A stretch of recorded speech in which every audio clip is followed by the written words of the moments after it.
what's up? This is Ari in Beijing, and today we're going to be talking about how to remember everything you've ever learned via the magic of spaced repetition.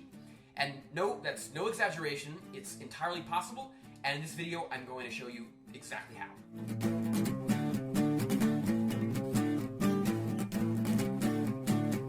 So I don't think I've ever talked about this before, but in my spare time, in addition to making these silly videos, I actually teach Chinese. No surprise there.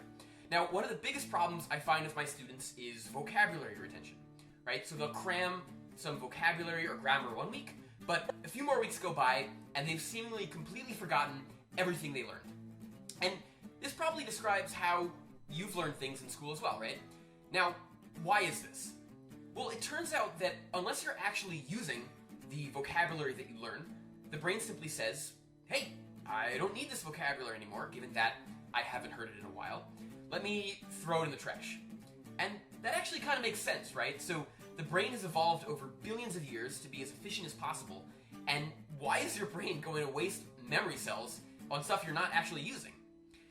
However, it turns out that there's actually a scientifically proven way to hack the brain the way it forgets, to ensure that you can remember whatever you want forever, right?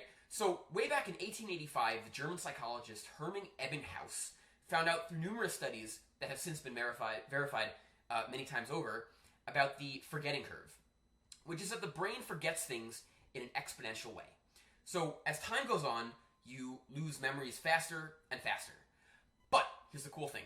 Once you are given a reminder of the material after a little bit of time, the curve kind of restarts and starts to get flatter. Meaning that after your first reminder, it's going to take you longer to forget the material. And repeat this several times over and over, and the curves keep getting flatter. And at some point, they basically become completely flat and enter your memory permanently. Now, the magic of this process is that it's extremely time efficient. So, whereas the first and second review might need to be next to each other by only a couple days, your fourth and fifth review are separated by like 2 months.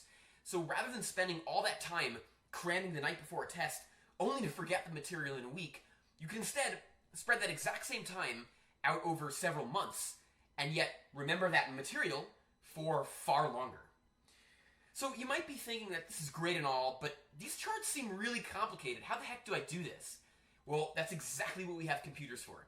So my longtime subscribers will know that I talk a lot about Anki on this show, which is a free program that implements precisely this spaced repetition system.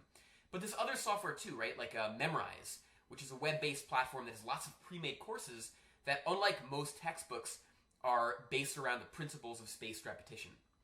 And one other thing I think is worth mentioning is that spaced repetition, as good as it is actually just an imitation of the natural language learning process. So, for example, if you're a native speaker of English, you probably know the meaning of the word jacuzzi, despite not having heard it in a long time, most likely. You know, you may have heard it a bunch of times once one summer vacation, and now you don't need to hear it that often for the meaning to be reinforced.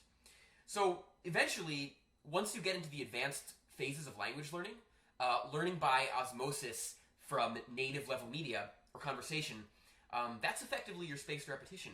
And you really no longer need programs like Anki or Memrise. So let me know in the comments how you've used spaced repetition to reach your own language learning goals. And thanks everyone for watching. And if you like this video, please subscribe because I've got a lot more like this. And I'll see you next week.